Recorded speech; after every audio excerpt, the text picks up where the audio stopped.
All right, welcome back to another episode of Phoenix Edge. This is an RPG and gaming news podcast. My name is Hat. And today we have a lot to get to. And let me check one thing here. Stan, can you say something for me real quick? Okay, let me change the properties here. That is the one thing I did not check. All right, say something real quick. Almost there.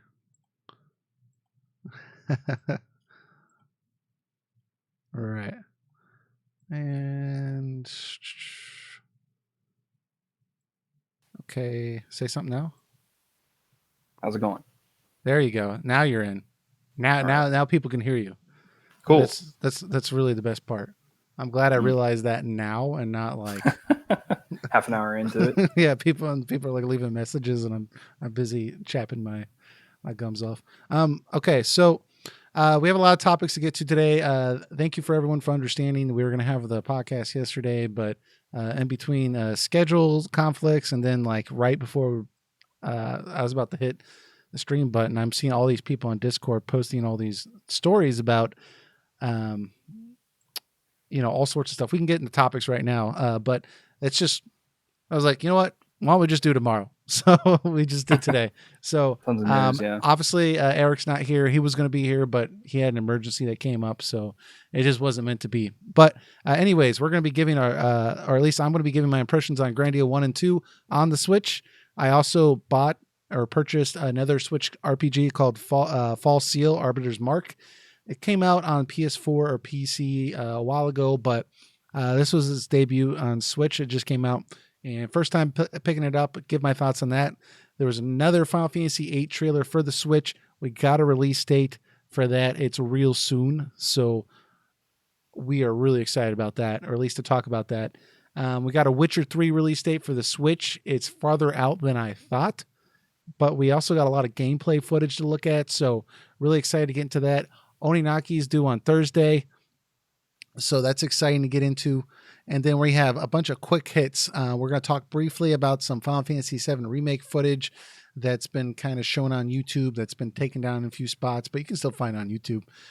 Persona 5 Royal Edition, we got some release window. Monster Rancher is apparently coming to the Switch, so that's kind of cool too. So we're going to talk a little bit about that stuff towards the end. We were originally going to talk about Joker's 3-part question. We're still going to talk about that, but we're going to talk about that on the next podcast. That way we'll be able to save some time here and not have like a 4-hour podcast. Plus, I know that Eric was wanting to hit on one of the points on Joker's question. And once we answer a question, we can't answer it again. Those are the rules. Yeah. Making them up as I go. But anyways, we just feel that'll be better for this podcast. So sorry, Joker, but we'll get to your question or questions next week. So without further ado, though, first things first, there is a quick news story that just broke that I just want to kind of touch on real quick. And if anyone's seen in the news or articles anyways, GameStop's been doing very poorly lately for obvious reasons. And they've been doing all sorts of store closures and doing all sorts of wacky stuff to try to make money, entertain the idea of selling their business. Well, a lot of people don't realize, but they own Game Informer, and they just laid off today around 60% of their staff. So they had about 100 people on staff. So that's like 60 people that were just laid off there. A lot of it was very notable people that you might see if you watch their weekly 3-hour Game Informer podcast, which is actually pretty good. I don't watch it every week, but I watch it a fair often when I don't have anything else to check out, and it's pretty thorough. Lots of different opinions. They usually have interviews and stuff, but a lot of the faces you'll actually see on that podcast, those people are on Twitter today like, I guess I don't have a job anymore, which just sucks, and it's baffling that GameStop would cut costs by cutting people in the media because that's just going to be bad publicity. But right. what are you going to do? So just want to throw that out there and say that's unfortunate. And we hope that all those people can find jobs and find new places and, a new line of work to further their careers. So just throw it out there. Um, but Hope they land on their feet. That's yeah. a difficult situation. And I'm sure most of those people, at least some of the recognizable faces, could go independent if they wanted to. But just want to throw it out there. So before I get to my thoughts with Grandia 1 and 2 on the Switch, is there anything that you've been? I know you've been busy. Stan's been in the middle of trying to move, so I imagine you haven't had much time to do anything really. Yeah, it's been a busy last few weeks. I did have some time to jump on Monster Hunter with some friends. We're getting ready for the new expansion coming out, Iceborne. So that's what's looking forward to that. Yeah. So you've just been practicing a little bit and getting back up to speed with things? Yeah, like I play the game off and on, so we haven't even like completed all there is to do, even though the game has been out for quite some time. So like we've completed the main story, but we don't have like all the best gear and stuff. So we're trying to get like as much equipment and jewels, decorations they call them, which is like might be helpful skills moving on to the next expansion. So yeah, just kind of grinding that out a little bit with them. Nice. It's a nice game that you can pick up and just play for hour or two. Yeah, I've been meaning to pick that up. I actually didn't pick it up when it came out. I intended to, but I just got busy with Vesperia. But I've been trying to find. You don't have the base game. No, I don't at all. And I've been trying to find an excuse to play it. I even saw it at GameStop the other day, and it was like the used version was like $15. It was the base game, and I thought like, man, that would be, because I know it's a good game. So I was like, man, that would be like a great buy. But I, for whatever reason, I ended up going with Ni no Kuni 2 because I really wanted to check that out, and I got that at a really good price. So. But yeah, I'll have to check into it. Yeah, it's fun. Yeah, very cool. So me this week, it's been a little busy on the gaming front because I've had so many great games to play. And it usually, sometimes, especially with doing like an RPG podcast, people are excited about a particular game. I feel obligated to buy it. And then I pick it up and I start playing it and I'm like, this isn't very good. But I still I'm gonna give it an honest chance before I start, sitting up here and start trashing it because I don't want to make people upset without giving it a chance. But dude, I got Grandia 1 and 2 on the Switch on Friday. There was a part of me that was not gonna get it on the Switch because I could already emulate these games. Like I've already played Grandia 1 back in the day, and I saw some like texture smoothing filter they applied to some of the characters in Grandia 1 that I wasn't a fan of, and I was like, $40 for digital. Like there was lots of things going through my head like, you don't need to buy this, you're still trying to get through Fire Emblem 3 Houses. But I don't know, like I was just like, I'm gonna do it. Like Friday night I was like, I'm gonna buy this game. So I of course, obviously I bought it, downloaded it, and I initially just jumped into Grandia 2 because I had already played Grandia 1 a fair bit back when I was a kid on the PlayStation, and I wanted to get into Grandia 2 because I had never played. I didn't know anything about Grandia 2. I'd seen a little bit of like gameplay footage, but that's about it. I didn't know anything about the story or anything, and so I wanted to jump into something I've never played before, and the idea was going to be that Eric was going to talk about Grandia 1, so he was playing that one, but I ended up touching them both, but. Man, I played the most of Grandia 2, and I'll start off with that. Grandia 2 is unexpectedly good to me.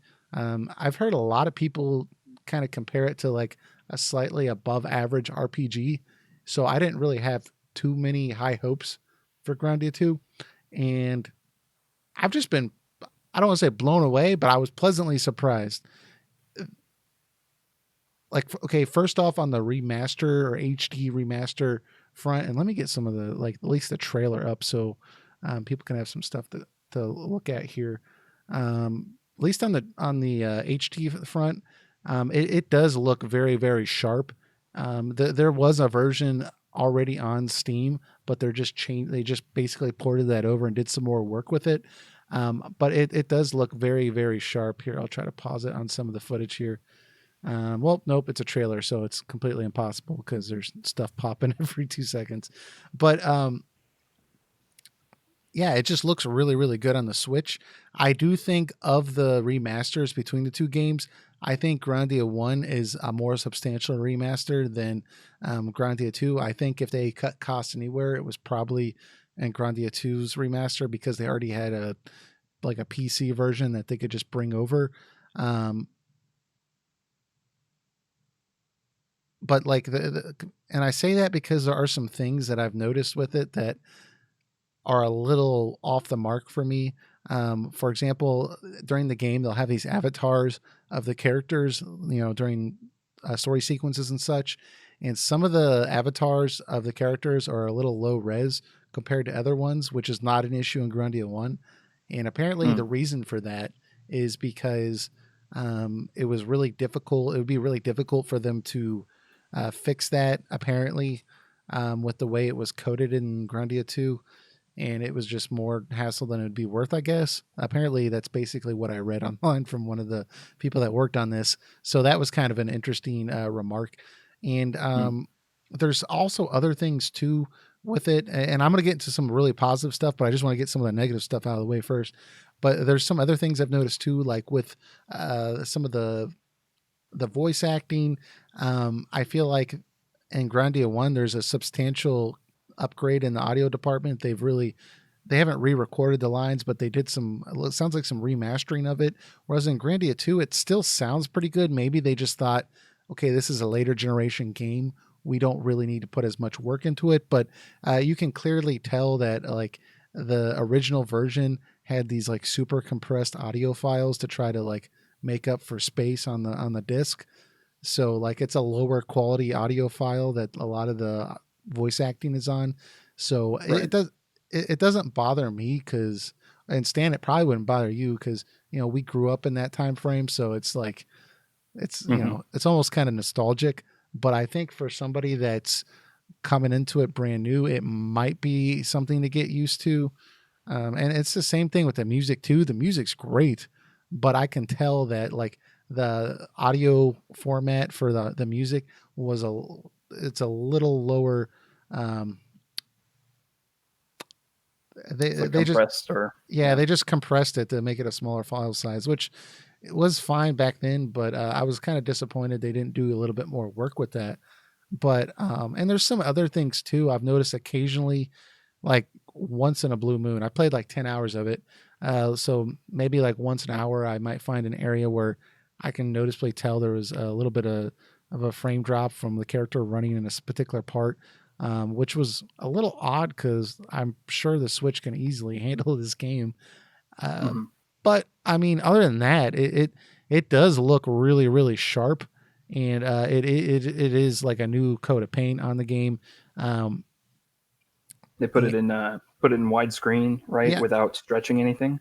yeah, that's the other Right. thing too. I'm glad you brought that up because I totally forgot to bring that up. But yeah, it's totally a widescreen. Nothing looks super stretched out or anything. Nothing looks odd. They give you the option to listen in English and Japanese. I know that's an option on Grandia 1. I can't remember for Grandia 2. I just left it on English for Grandia 2 because I just want to get used to the way it was when everyone else played it back in the day. But yeah, I mean, it's overall, I think it's a net positive port. I don't think I wouldn't say emulating the game would be better than buying this version of the game. I think this is better than what you would get if you emulated the game. So I do think this is overall a net positive port of Grandia 2. Given I've never played the game, I have been pleasantly surprised with the story. Like it's actually very, very engaging. Basically, you start off as this person who's basically kind of like a mercenary or a bounty hunter type character, and he's actually kind of a dick Like he's just, your main character is a dick. Like it's really interesting because he's just not very sympathetic to people, and he's just all he cares about is the money. But he gets really wrapped up in this story, and there's so much world building and so much getting to know the other characters and really nuanced stuff that is really really enjoyable for me to sink my teeth into. And it's got an absolutely sick battle system. If anyone has never played a Grandia battle system, essentially it's like a kind of like it's definitely turn based, but there's a ton of timing involved because it's got Mhm. this little meter in the corner, and I got some of it on the screen here.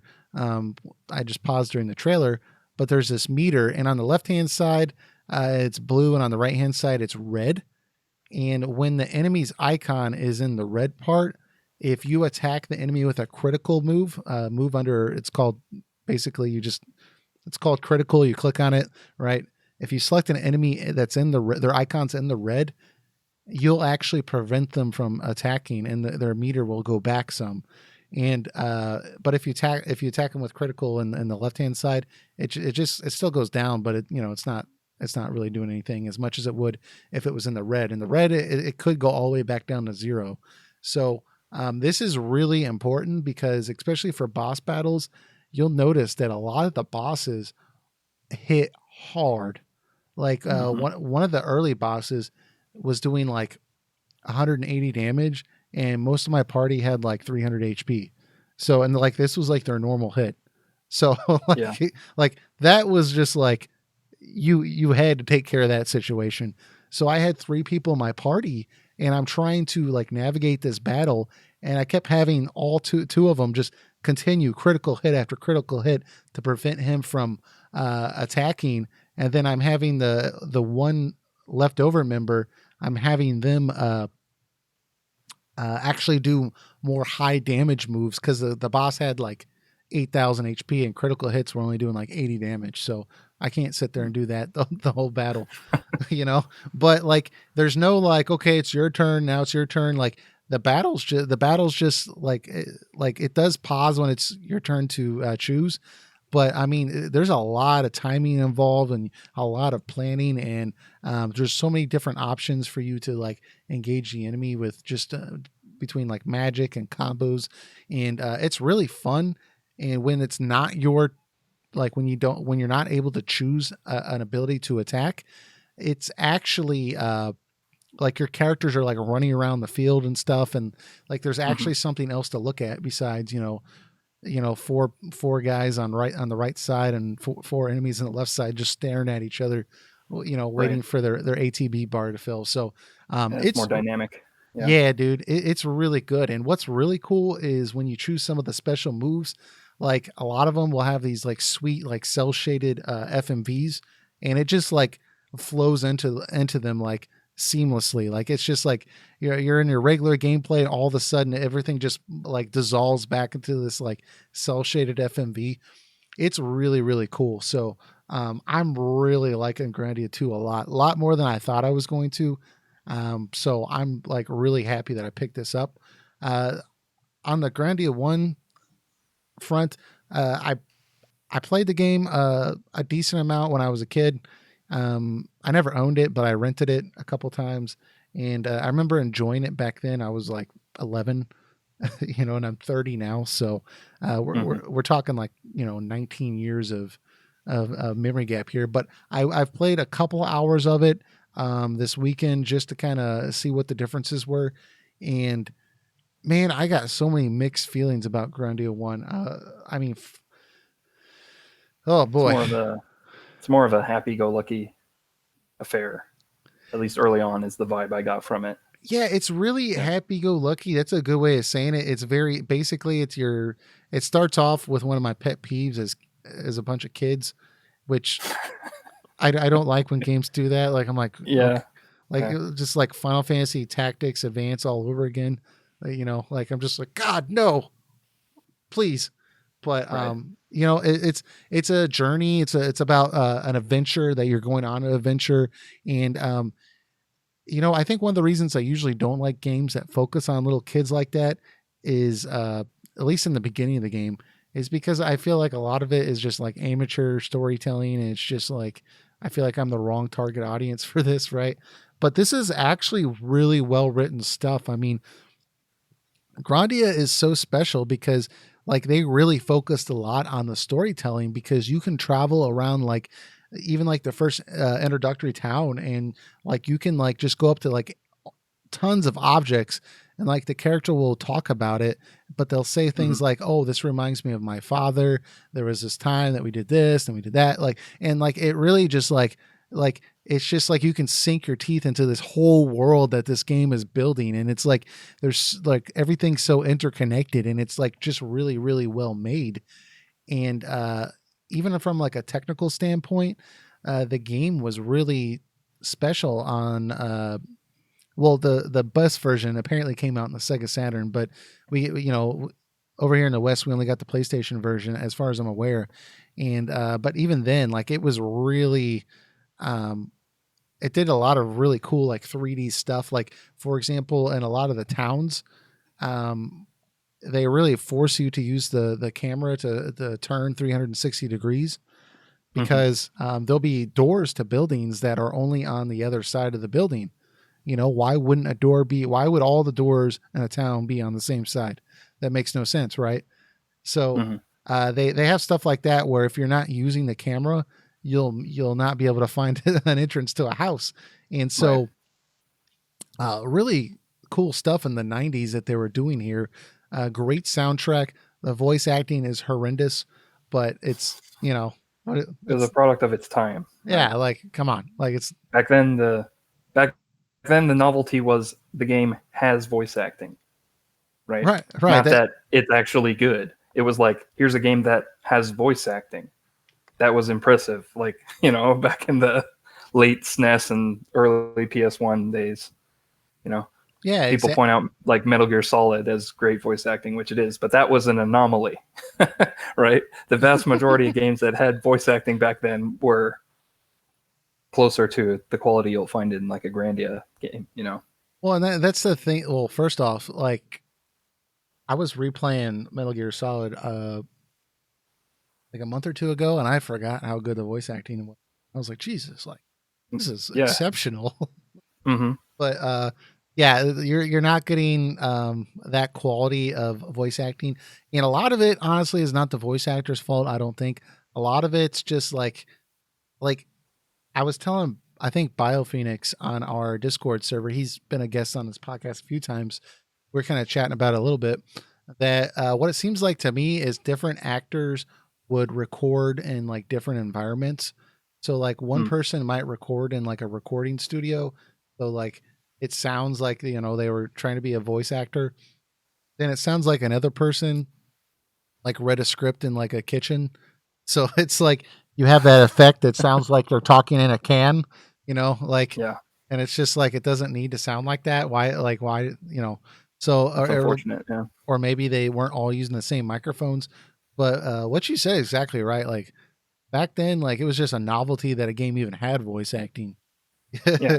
Like the quality wasn't even a concern. So Like Final Fantasy 7, 8, and 9 on the PlayStation don't have voice acting. I don't think any of Square Enix's games or thank SquareSoft's games at the time had voice acting on PS1. I could be wrong about that, but thank God for that none are too. none are coming to mind. I don't think any of those Final Fantasy 7 through 9 in particular, and Tactics, would be as well remembered if they had voice acting. Because given how crappy the localization was for 7 in particular, I Hmm. guarantee you the voice acting on that game would have been abysmal. It Yeah, would have been terrible because they would do the localization in like 3 weeks. So the voice acting would for the entire game would probably be like an afternoon or something, So, yeah, but anyways, so the Grandia, they have a uh again English and Japanese option for the voice acting, so you can switch to Japanese. And I haven't tried that, but I've heard that's a little bit better. And I don't think it takes away from the game at all. It's definitely very tolerable. It's I've definitely heard worse for sure. But I think the most annoying thing with Grandia 1 that I've noticed is that and this is where it's like a hit or miss with me, because but they applied this like texture smoothing filter to Mm. the game to make it look a little less jaggedy from the pixel art, because this game had like 3D, like a 3D world that was like cell shaded almost. It wasn't really cell shaded, but it, by today's standards, it looks kind of cell shaded. But then the characters Yeah. were more like pixel art type based, right? Well, they applied the annoying smoothing filter that you might see in, like, for example, when they first released Chrono Trigger on Steam, everyone was Hmm. all pissed off. It looks like they applied that filter to this as well, but they were a lot more subtle with it and a lot more nuanced with it. So, like, when you're running around town and stuff, I think the character sprites actually look pretty sharp. It actually looks pretty good, I think. But when like the camera zooms in on them, like it just like, oh god, like no, like no, this Stop. looks Go terrible. back. Yeah, go back to before. Like, so Yeah. I'm just like, that's why I'm like, it's like hit or miss. But apparently they applied the same effect to the background, the world itself.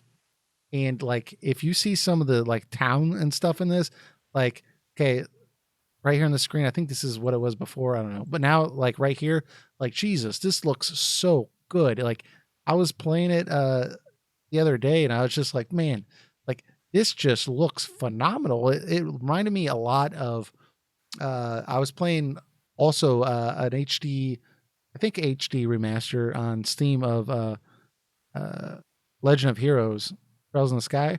And like, I don't know, like it, like I kind of was getting kind of that vibe from like the way it looked.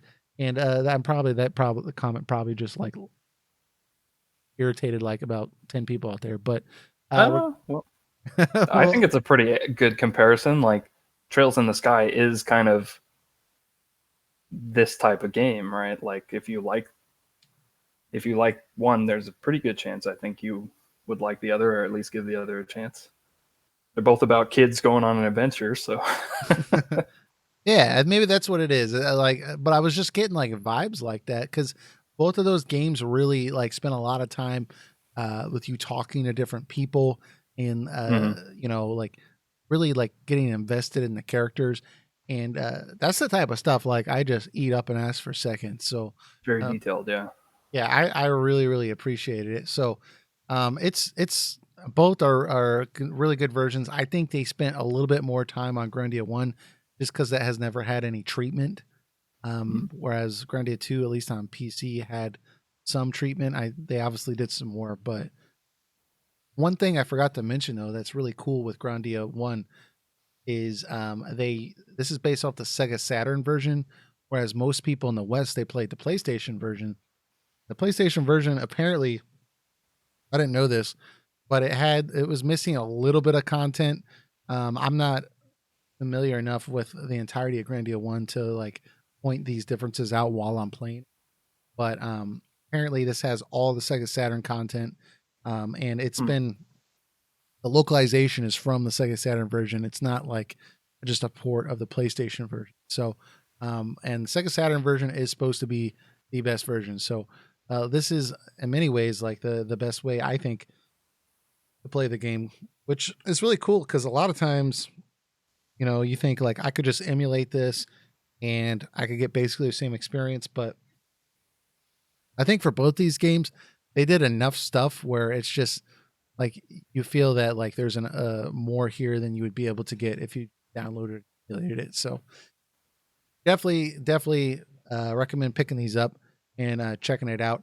Even with some of the negative issues I said, I think it's overall like a very much a net positives. Really really cool. Cool. Whew, I just talked a lot. Yeah, I gotta get. I have not played the game, but I gotta get into it sometime.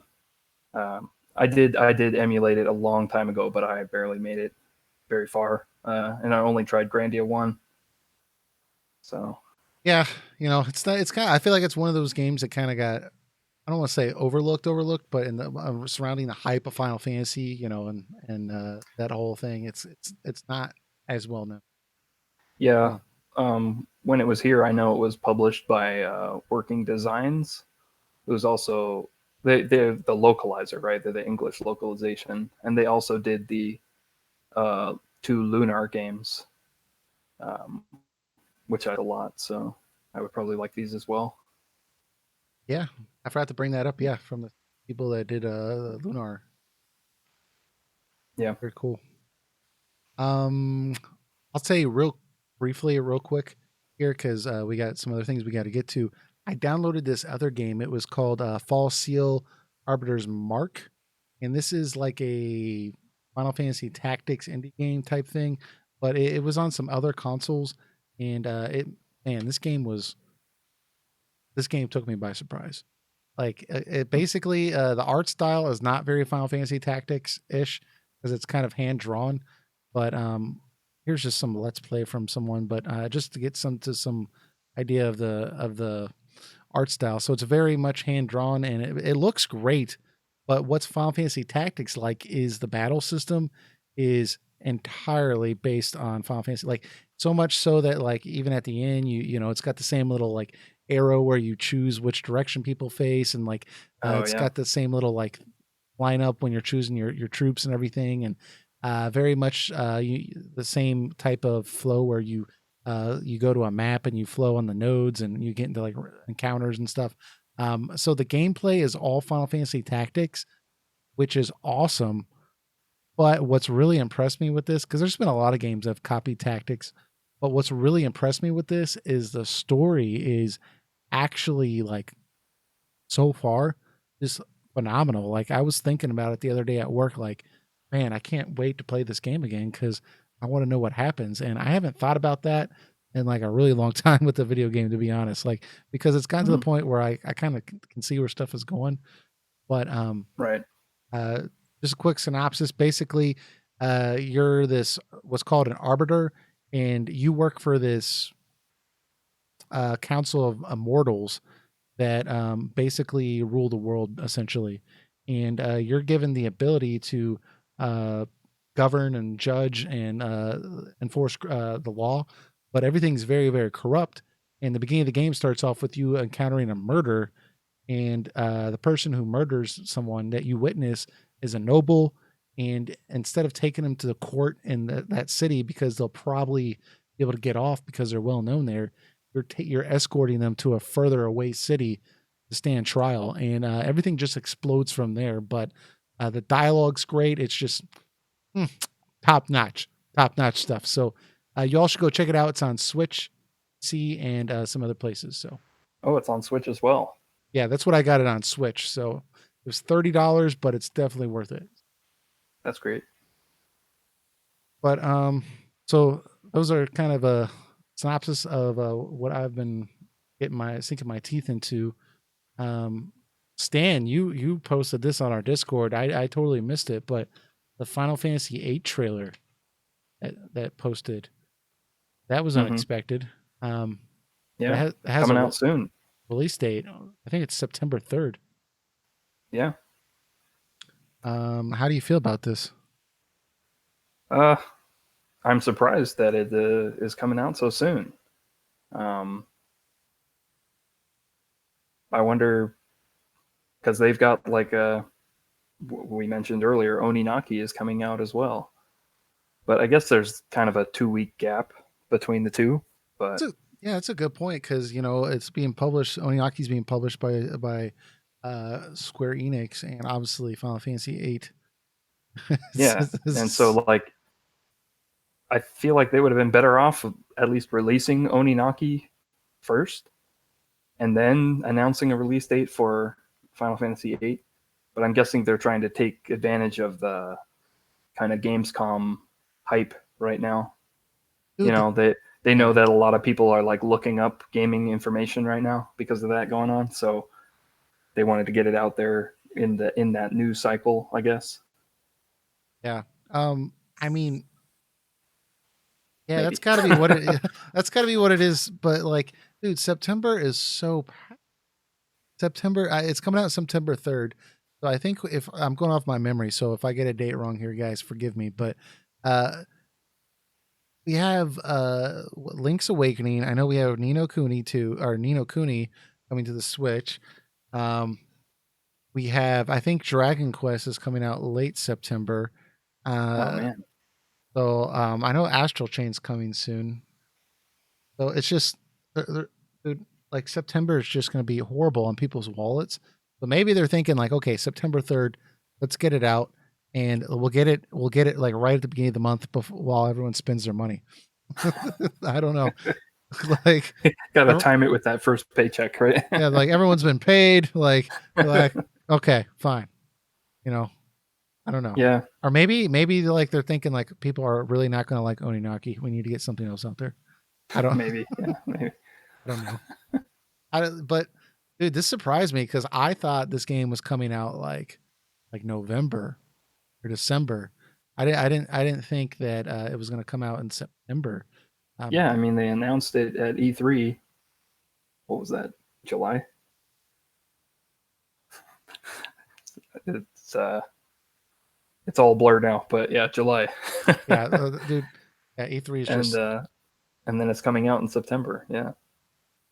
yeah. So um, that's cool. Oh, one thing about it though is I guess it puts to bed those rumors about voice acting in the game, right? Supposedly we covered that. There was like a leak Yeah, or some script on a web page that implied maybe there would be voice acting, but if it's coming out in a couple weeks and they released the official release date trailer, like that would be a huge selling point. And since it hasn't even been mentioned and the game is coming out in a couple weeks, right. it's not happening. So Well, sorry if you were looking forward to that, but you'll be able to enjoy the game as it was yeah, for the most part. that's yeah. I'm just not even worried about it. Like I thought, like oh that'd be cool, but I hope I have the ability to turn it off, right? Just in Right. case it would absolutely suck. So, Yeah. but I mean the biggest thing with this is just apparently Square lost the code and they only had the PC version, which sucks compared to the PlayStation version. So Mhm. they somehow were able to get this that issue rectified, and they put a lot of work into the character models. There was a meme going around about that they fixed Squall's face because I don't know if you've seen it, but there was that like image going around a couple years ago, but it was when Manoa tells Squall, "You're the best looking guy here," and it's like It's zoomed like, in on Squall's like pixelated face. It's just like a yeah. mess. So they sent out that same scene where she's like, "You're the best looking guy here," but he's like it's all sharp and crisp, and like you can actually see a face now.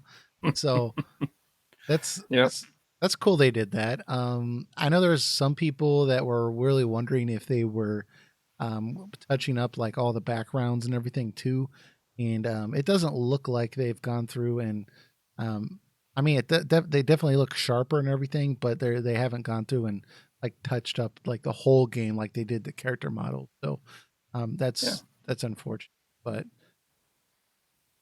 Let's I, hope that if you walk around on the world map and get into a battle and then come out of the battle, that the music doesn't reset, right?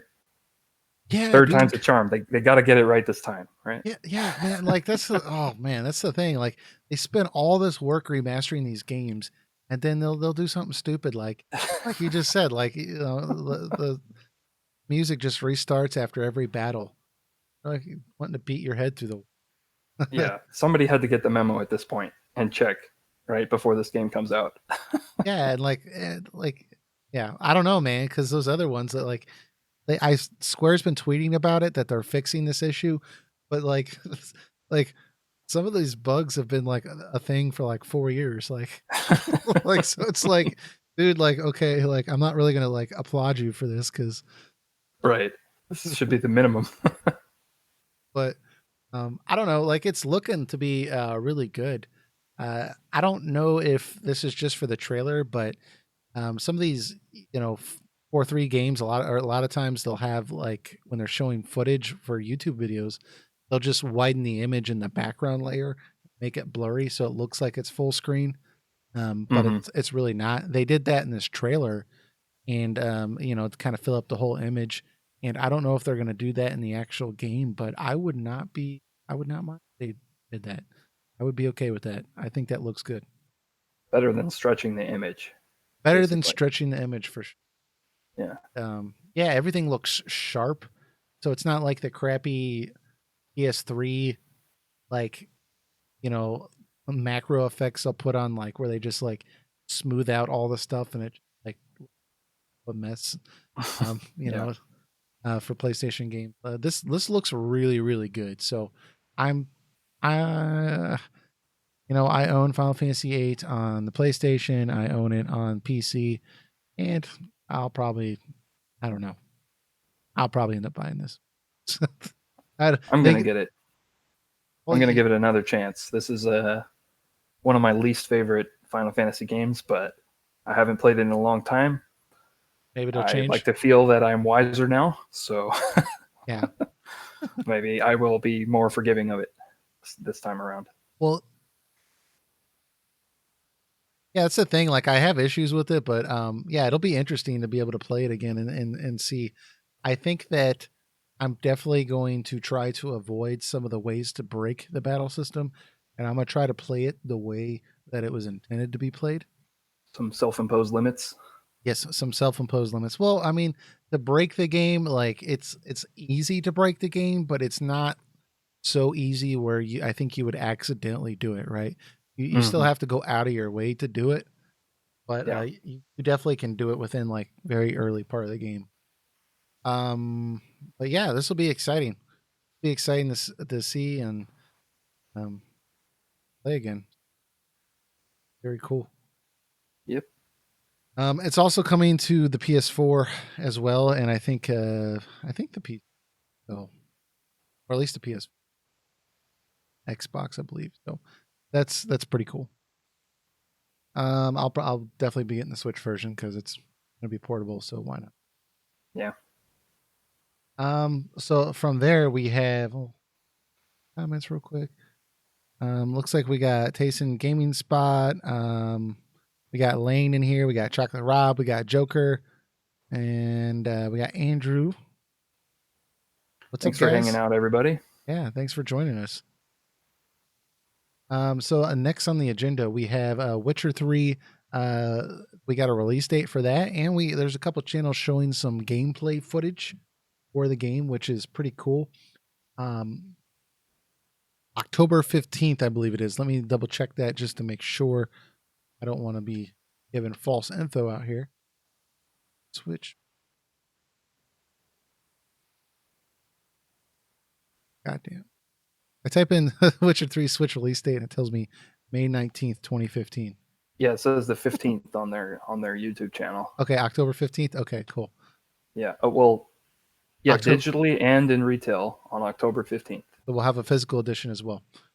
Yep. Awesome. So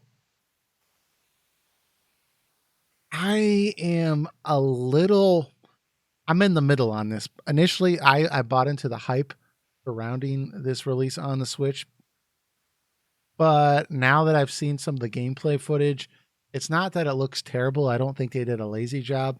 It's just like you can clearly tell that it does not look anywhere near as good as on any other system.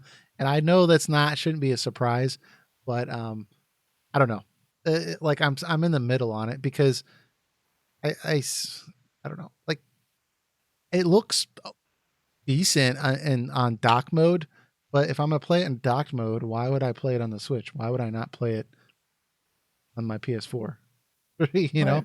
so Right. like I'm primarily concerned with the way it looks in portable mode, and I give them A for effort because apparently like it does have a smooth frame rate. Like it's not 60 frames per second, but it's pretty much a pretty good 30 frames, which is um pretty impressive. And but some of the textures just look really really muddy. You can see stuff popping in the distance that wasn't there, and I don't think anyone's going to be playing it in portable mode expecting it to be like in 4K or something. But uh Yeah. it's ah, I know Pokemon Sword and Shield's coming out around that time, and I'm like, I don't know, man. I don't know. But what about you? What do you think? Yeah, same. Like you said, it's not the optimal way to play the game. So it really comes down to if you want to play it portable, but then if you play it portable, you're sacrificing even more performance, right? Yeah. So it's like, I feel like I I would don't have. know.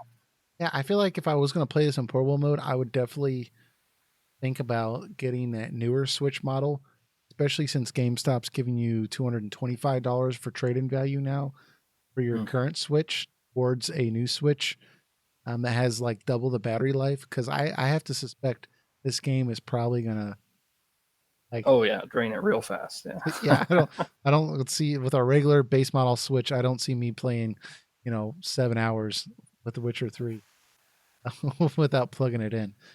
So uh Yeah. but I don't know, like I'm surprised they're able to get all the content though. It's got all the DLC, like everything that, with the complete game. Yeah, it's not like it's missing any content. They did say they had to compress the voice acting and the music down a little bit to get it to fit Mm. onto the Switch in a reasonable amount of space. But I don't know. It looks good. And from the reviews that we saw a review from Digital Foundry, and they were giving it like really a thumbs up that like, wow, this is impressive that this is running on the Switch. But yeah, like you were just mentioning, I just don't think this is going to be the optimal way to play it.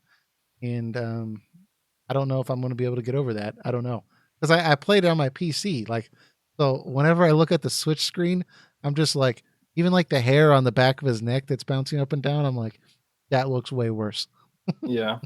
And I don't know. I'm not a graphics hog, but like, I'm just like, this isn't the way it was most played.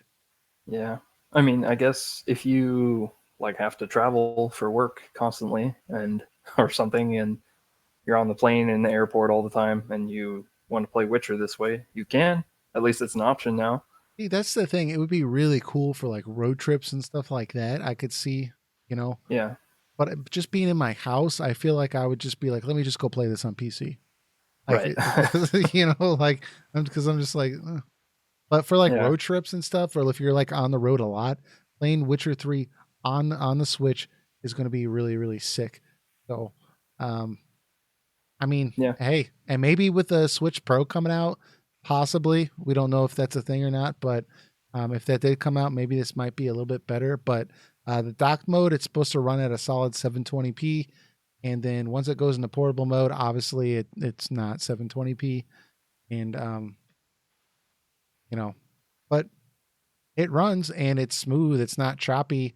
It plays well. And some of the footage you can see, or some of the interviews you see with the developers, they spent a lot of time with the game tweaking it, seeing which NPCs they could have a closer draw distance on, that Mm. wouldn't be awkward if they popped in, right?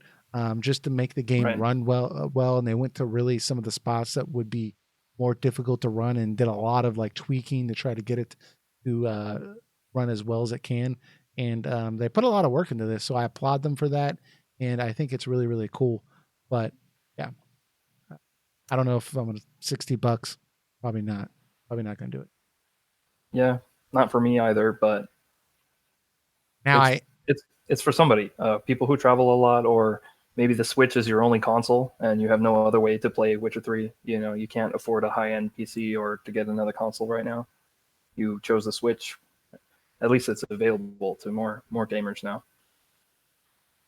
I wonder, because the Witcher TV show is coming out. What's up, Big Bad Hmm. Timber? By the way, didn't see your comment there. Uh, but the Witcher TV show is coming out around that time, and I wonder if they're corresponding the release date with the release of the show, because they have to have some kind of Hmm. insight into when the show's coming out. Yeah, that's interesting. They may have. Well, it's on Netflix, right? Hmm? But apparently, one of the people that worked on the game is directing one of the episodes, and Mm. apparently they're going to have some like Easter egg things from the video game. Like there's going to be a scene with Geralt, and he's going to be in a bathtub, and stuff like that. So, like the opening of Witcher 3. So I don't know, just some speculation there. Gotta But get Gotta get some shirtless Cavill shots in there for the mass appeal, right? Yeah. They have some B-roll footage of him like injecting himself with some steroids. Anyways, but yeah, I don't know. Maybe I'll be so hyped for the television show because we were talking about reviewing those episodes for The Witcher for our channel. So maybe just being hyped up about the show, maybe it'll get me. Maybe it'll catch me, and I'll end up buying it. But we'll have to Maybe, see. yeah.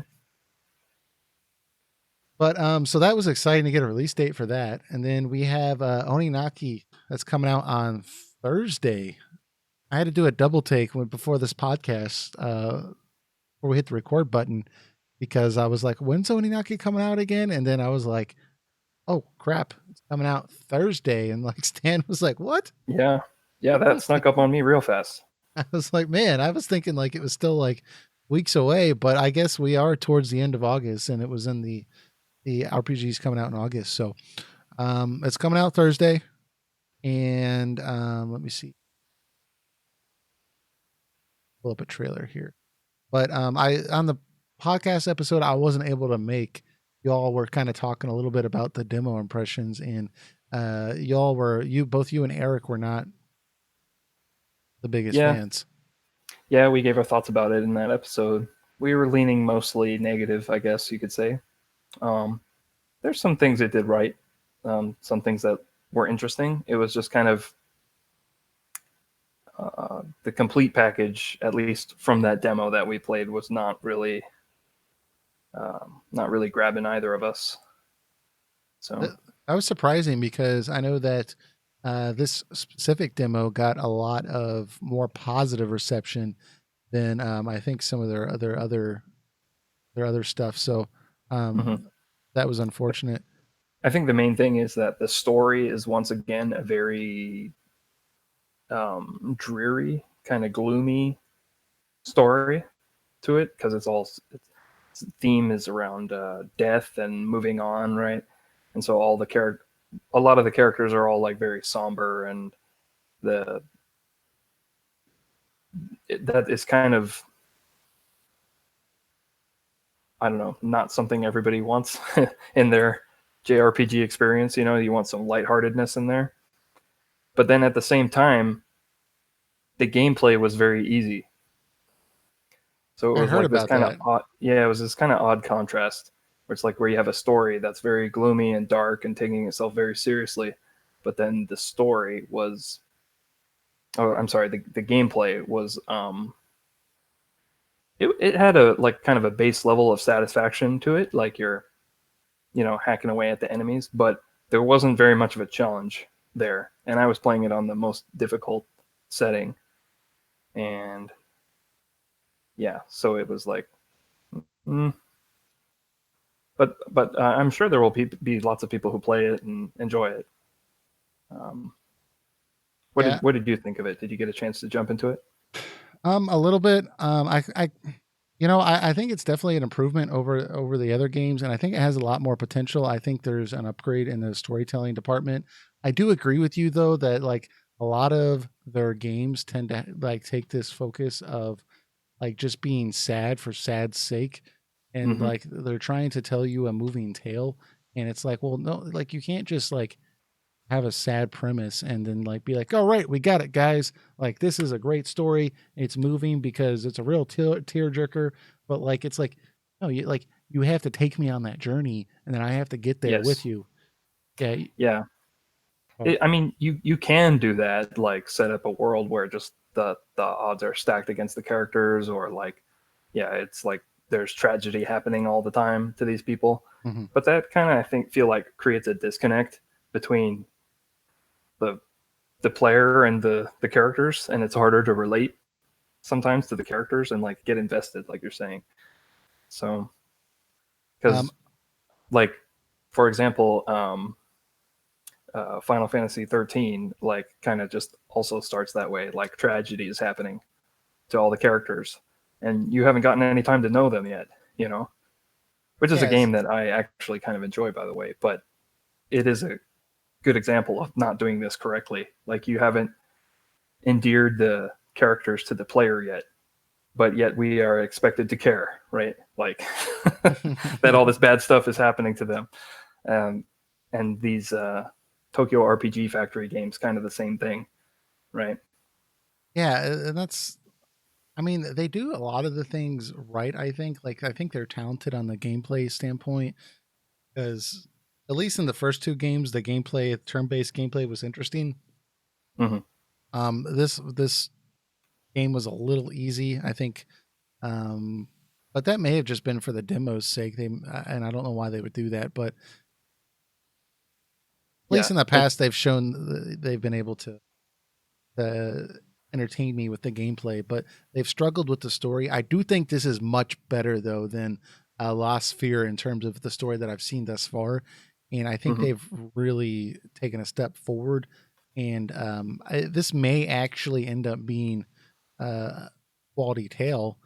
It just I'm a little apprehensive about it. To be, I just The price is also a little high for what how you're much getting, in my opinion. how much is it? $50? $50, I think. Yeah, I think that's what it was. Yeah, $50 is a little steep. I mean, the You've got production values. you've got Grandia remaster out now for 40, right? Yeah, and even some people felt like that was a little steep, given those games are a little bit older. But so yeah, two full length great games, and then you get this game that's maybe 30 hours, maybe I don't know how long it is. Yeah, I don't. Yeah, and also like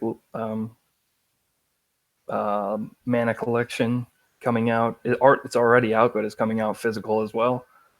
It's Yes, like this game is up against some tough competition, and it Final also Fantasy 8. feels FF8 coming out for $20 in a couple weeks. So all of a sudden, this release window got very crowded Yeah, out of nowhere, and then Oninaki's coming out at $50, and but it's like, man, I think I don't know. I think what really just attracts me to this game though, and makes me want to pick it up, is the art aesthetic or art style. Like, I mean, some of the areas are kind of bland, but like just like the flashiness of like all the moves and just like all this color that's shooting across the screen, and then Mm-hmm. like some of the cut scenes, I really really like the art style, and even the fact that like for example, Mike from Resident Arc or Dark Pixel Game, as they used to be. We've been on their podcast a few times, and I was seeing some of his thoughts on the demo, and he felt like they did a really good job with some of the storytelling components. He felt like they really laid a good foundation for what's to come. Of Mm-hmm. course, you know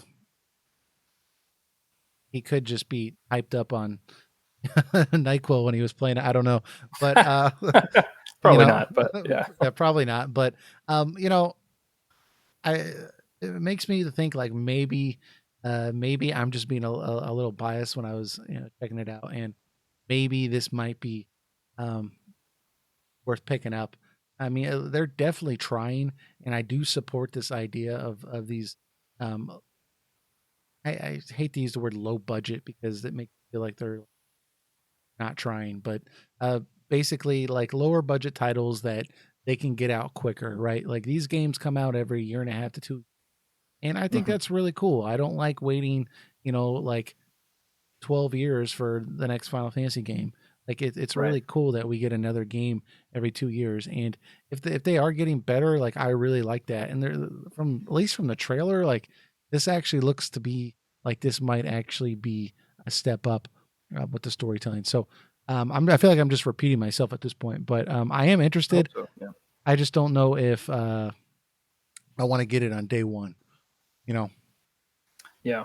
I got There's other stuff, and it's also a bit overpriced in my opinion. But yeah.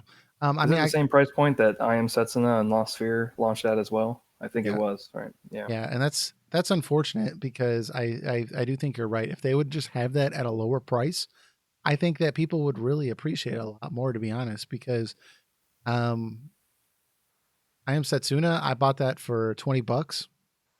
I loved it. I thought it was great. I Mm-hmm. bought Lost Sphere for $50. I just was like, this was a complete like, no, I could have bought lots of other games for $50, and Right. so it's Oh, just one of those things. one thing I remembered about Oninaki that I did like, which was nice, is it has a mechanic where you switch worlds, like you switch from the real world and then like kind of the departed world, and Yeah, that's where you like talk to the ghost people and stuff, the people who are like trying to pass on.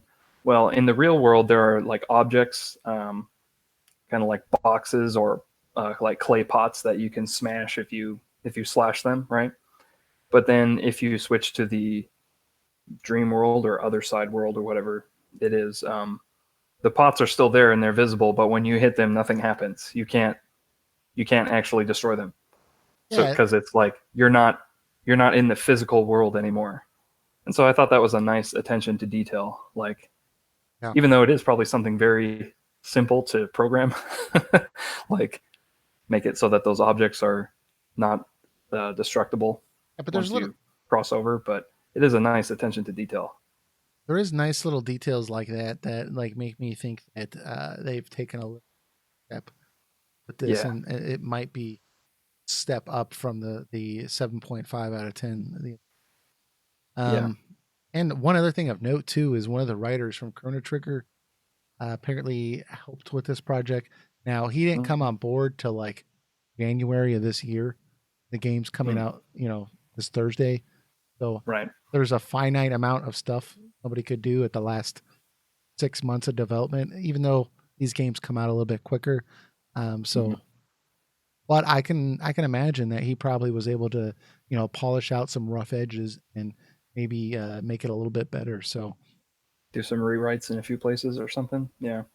I mean, sometimes you got a good storyteller on set. They can do a lot of stuff. I mean, uh, Mm-hmm. people got to remember Sakaguchi was on set for one day for Final Fantasy 15, and you know what he told Tabata? He told Tabata that King Regis, when he uses his power, there should be some kind of negative impact. Like he should get older because he uses the power. Like there should be some kind of negative setback. They put it in the game. I did not know that was Sakaguchi's input. I thought that was a cool idea. So Well, they had to. I mean, you can't ignore the gooch, yeah, dude. right? He makes a But suggestion, you go he, with it. he's on set for one day, and like Yeah. he improved the game. Imagine if he was there the whole time.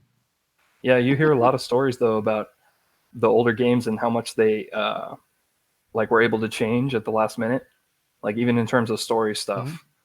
Um, but then when they added voice acting into the games, that Yeah. kind of became less of a thing because it's like, what are you going to call the voice actor to read the new script? Well, And oftentimes they're like more busy, right? They're the voice actors. They're not just voice recording your game. They're doing other games and anime and all kinds of other stuff, right? mhm. So then you have to work it into your schedule, and it comes to the point where Are you if gonna you have a delay the rewrite game? and you need a re-recorded line, it's like, are you going to delay the game over that? And oftentimes it's no. So the Well, story doesn't end up getting changed. you got to think about it too. Now, because of voice acting, like Final Fantasy 15, for example, that came out in so many different languages. So there's like an Mm-hmm. Italian Noctis, there's a French Noctis. Like, Yeah. so like you're talking about a lot of people. And then Mm-hmm. if you add in the fact that some of the cutscenes and stuff, they actually had like the whole like actual actor with like the little like motion sensors and like a green, so they would have to have somebody do that again. Like, it's like very elaborate to change stuff. So yeah, Yeah. I don't know. Maybe they should just make these games in like PlayStation style graphics with text, get it completely done the way they want it to, and then go back Mm-hmm. and remake it. And I don't know. Yeah. I think they would still change a bunch of stuff, but We want that just because then we would get it earlier, right? Because we would be willing to play the the old PlayStation school version. style. Yeah. Well, they could still make the AAA version, but the like here's the core experience right here. Here's where it Yeah. starts. Yeah. Um, all right. So, but yeah, Oninaki this Thursday, it's coming out. If anybody picks it up, please let us know your thoughts because we're interested. We want to know what you all think, and Mm-hmm. maybe we can share some of that on the next podcast and be like, hey, some of our viewers are checking this game out, and this is what they think. So if you guys got some initial impressions, leave it in our comments on Discord. I mean, you can tweet at me too. or tweet at us, I guess. And I'll try to check that out too. So, but definitely interested. Going from there though, we have some quick hits that we want to get to here. So these aren't going to be like full length topics, probably. We'll see what happens. But so first off is Final Fantasy VII Remake footage. There was some leaks. So at Gamescom, they had some booths set up where people could play the Final Fantasy VII Remake, but I don't think you were allowed to record it. But basically, it looks like it was the first mission that people were playing at E3. This was the same thing over again, but people were like sneaking video out or whatever of that opening portion, so you could actually see that video. Granted, it's from somebody's like GoCam or something, so it's not like HDMI out to like your computer, but it was still kind of interesting. And Stan, you made some kind of observation off that, didn't you? Wanted to bring up, I think, about Sephiroth or something. Yeah, when like you said, the person is not supposed to be recording this, and so it's already been taken down like in a few places, but you can see at some point before the Scorpion robot battle when he's when Cloud is down there planting the bomb, he has his headache or his hearing voices, right? Yeah, migraine or something. But when that happens, like the screen kind of goes like kind of black and white, or it loses the color, and there's like a single black feather that kind of falls in front of him, but then it disappears. So that's obviously a Sephiroth reference that isn't there in the original game. So like even this early on, they're making changes. So just be prepared. Like the story is going to change. If they're going to that level of detail, to insert Sephiroth earlier in the story than the original game, then be prepared for more of that. I like that imagery. I am a little apprehensive about like putting it out there right at the get-go, but I guess if somehow you've never played Final Fantasy VII ever, and you I don't know, you woke up out of a coma after 25 years and like you went to go play this game, like you saw that little feather, you might not know what that means. Yeah, that'd be kind of a surprise later. Yeah, I think the thing is they think that the general gaming audience already knows who the villain of this game is, and that if they keep the story the same way, no one's going to be surprised anymore, right? And so they want to recapture how it felt to play the original, but they don't want to capture it like beat for beat. I think is probably their mindset going into it. So they're like, because if the first game is only Midgar, which might be the case, then you would wouldn't see Sephiroth at all, right? And so they're probably thinking, are we really going to make people wait for part 2 to see Sephiroth, right? Well, that's the thing too. They would probably actually get a lot of hate for that.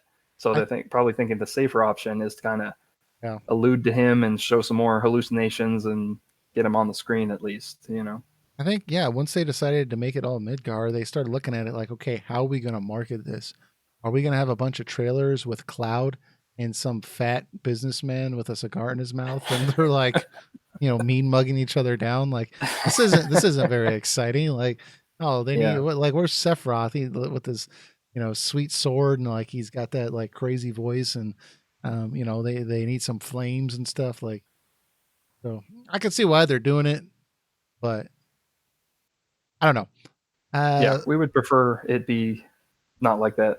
We've gone over it in the past, but we got a lot of heat for not being positive enough. So, well, we should. I hate the game already. It's a point that can be criticized, but at the same time, it's like, I'm sure there will be some things that the game does better than the original. Fleshing out some characters and stuff. So they'll have better graphics. You got to take the pros and the cons. Oh yeah, better graphics for sure, and better voice acting. No, I'm just better voice acting this time. Yeah, I'm just being silly, guys. I think this game's actually going to be surprisingly pretty good. Besides the Sephiroth thing, which I'm not going to like. So you guys will just have to accept that. I won't like that. But Another thing about the demonstration leaked footage is the guy beat it in about 15 minutes, which is from like the top of the elevator, the elevator in the so it reactor. started off the demo started off with them in the elevator. Yeah, I think they're just walking out of the elevator. It's Jesse and That's Cloud interesting. and So Barrett. they wouldn't let you start off from the train. I wonder. I guess that's probably substantially more game than because Yeah, in the original game that's like a screen. You know, yeah. Basically, the demo that he played is you come out of the elevator. There's like a scene with the three of them, and then they head down. They fight some Shinra soldiers. They get to the very bottom. And you fight the Scorpion robot, and then it's over. And it was about 15 minutes. The boss battle took him like 8 of those yes, 15 minutes or so. so that makes sense. If So they're having people play it, they can't be like an hour because yeah, and the it also line. looked like he was messing around a little bit, like he was rolling around and he like intentionally got hit by the tail laser to see what would happen. And so He took damage. and he yeah, and he still beat it in about 8 minutes, like the boss. Like so, So did we he had had some concerns maybe that it would be like really dragged out, but that doesn't look to be the case. Like I think you can beat it pretty quickly if you are strategizing well and know what to do. so maybe they kind of dragged it out for ETH to like give everybody a taste. Yeah, I that footage when they first showed the battle, I'm sure that was like many takes. Like they had somebody play the demo like over and over and over and over again, and then like spliced all the footage together that The most looked the exciting. best. Yeah. Yeah, Yeah, I'm sure that just wasn't like one take. Yeah. That's a good point. Um cool. I mean, did he attack when so he attacked when the tail was up? well, in this version, like it kind of leaps back, and you have to take cover. And he just like ran out of the cover and ran at it to see what would happen. And yeah, it like shot him and took away like half his health. Right. Oh, okay then. Don't do Yeah, that. So that's cool. I think you said a website posted some of this footage, and then they took it down. It wasn't Square Enix. yeah, Um, I don't know. We were thinking about like playing this guy's footage like over like a camera like over his shoulder, and he's like looking at it and stuff. But I was just like, I don't know. I feel like this is his guy's footage. You can go yeah. look it up on YouTube if you want to check it out. It's floating around out there. Yeah. Um, we also have uh, Persona 5 Royal Edition. That's coming out in Japan. It's coming out October 31st, 2019. But in the West, it's coming out in 2020.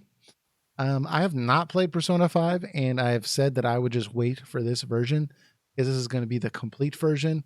That Mm-hmm. way, you know, if I like the game, great. If I don't like the game, I can be like, well, I played the whole game and not like, you know, base model of the game. I've got the full Right. experience. So, but did you play Persona 5? I have not. I played Persona 4 Golden several years ago, but I haven't played Persona 5 yet. What kept you out of playing Persona 5? Uh, Just other games to play? yeah, and also while Golden or Persona 4 Golden was a good game, um, it is a very long game, and so then I was like looking into Persona 5, and people were like, "Oh yeah, it's just as long, if not even longer." And I was like, "Okay, so I'm gonna have to dedicate like a month or more of gaming time to this game, to be able to beat it."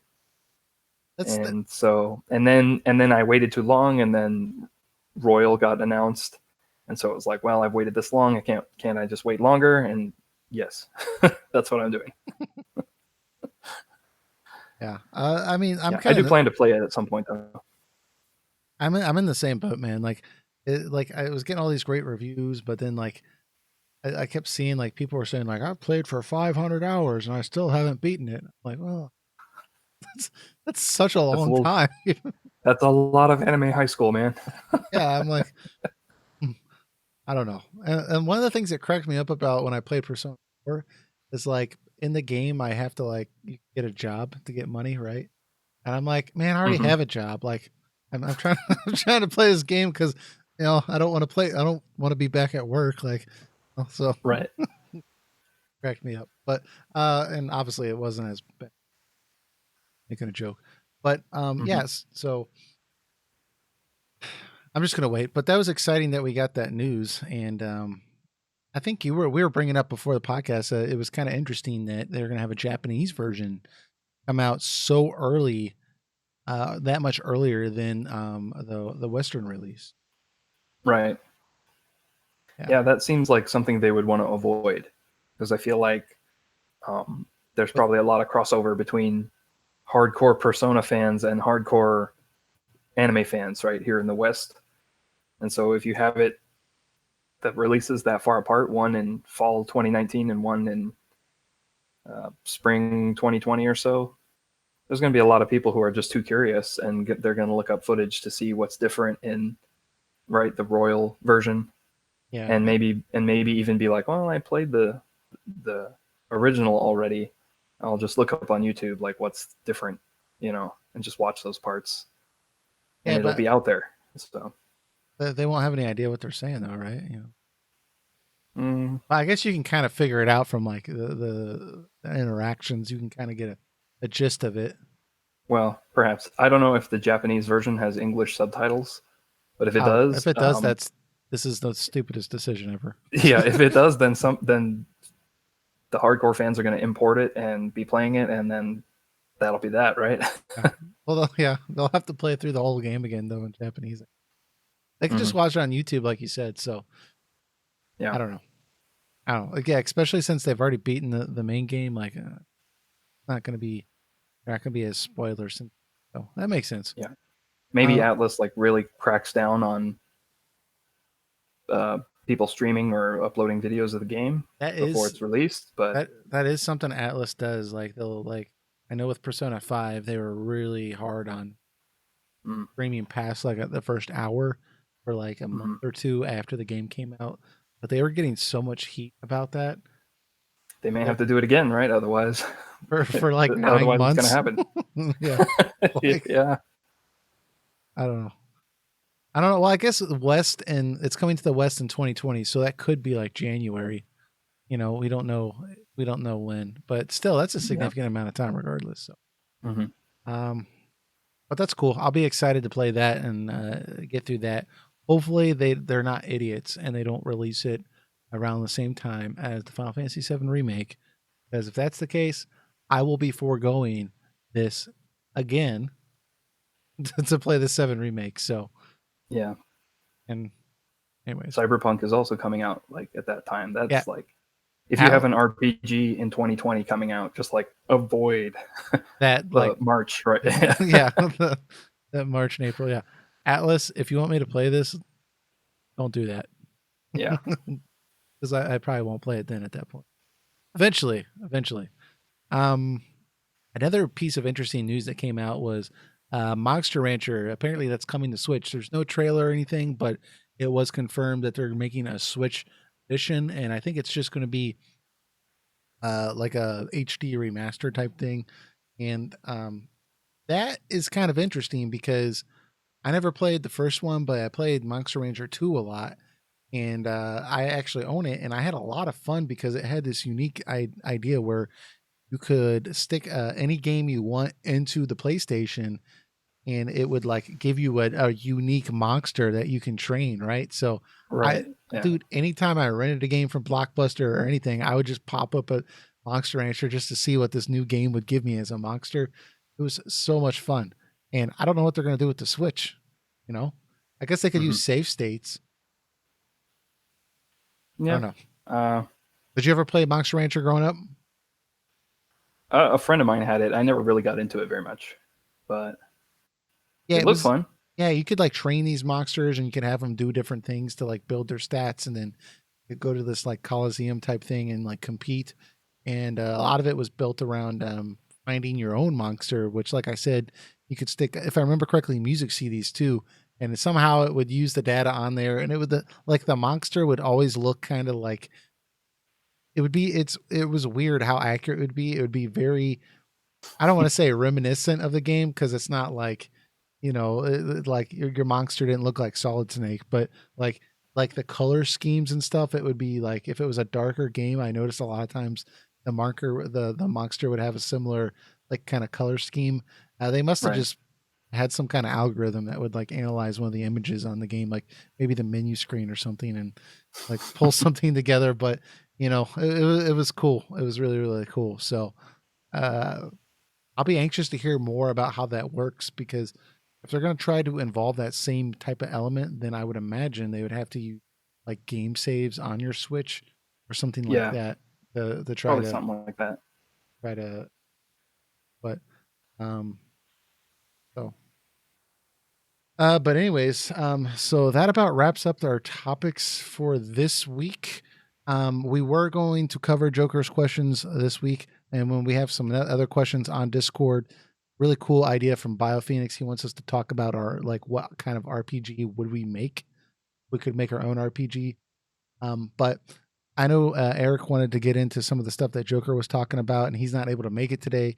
So we said, okay, we'll hold off until next week, and we'll cover all that on the next podcast. But anyways, that was this week's podcast. Thanks, guys, for watching, and we'll check you all out next week. Take it easy, See you next guys. time. Bye.